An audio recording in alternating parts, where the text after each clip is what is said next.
আশফিয়া। আচ্ছা, এবার ঈদে কোনো বাংলা কোনো সিনেমা দেখা হয়েছে আপনাদের? আমাদের এখনো হয়নি, কিন্তু আমরা ভাবতেছি যে আমরা বরবাদ মুভিটা আর কি দেখবো। বরবাদটা দেখবেন? হ্যাঁ, আপনি? হ্যাঁ সেম। Same. আচ্ছা, কেন বরবাদ মুভিটা কেন দেখবেন?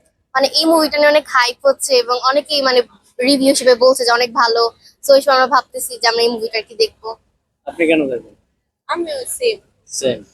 আপনারা কি টিজার ট্রেলার ইউটিউবে বা ফেসবুকে দেখেছেন এই মুভি? না, ওরকম ভাবে দেখা না হয়নি। ওরকম না, তবে এটা নাকি একটা গান বেরিয়েছে, অনেক বেশি ফেমাস হয়েছে। চাঁদ মামা গানটা হ্যাঁ হ্যাঁ, শুনছেন? অল্প একটু শোনা হয়েছে। অল্প একটু শুনছেন? হ্যাঁ, হালকা। আচ্ছা, কেমন লাগছে এই গানটা শুনে? আপনাদের কি বাংলা মুভির গান মনে হয়েছে না বলিউড একটা ভাইব আছে এই গান? হ্যাঁ বলিউড একটু ভাইব আসছে, নাচের স্টেপ গুলো। তাই হ্যাঁ, অনেক সুন্দর হয়েছে, আমার অনেক ভালো লেগেছে। ভালো লেগেছে।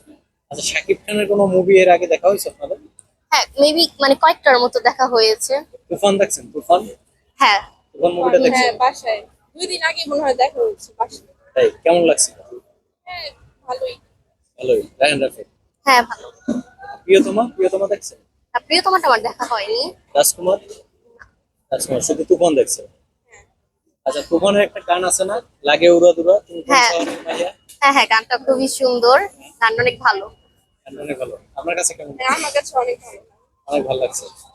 আচ্ছা, এই যে তুফান মুভির গানটা নিয়ে হুম হুম। আপনার এই শাকিব খানের ওয়ার্ল্ড ওয়াইড, আপনার Europe, America, Pakistan, Nepal, Bhutan, India, আশেপাশে অনেকগুলো দেশে, আপনার অস্ট্রেলিয়া, বিভিন্ন দেশ থেকে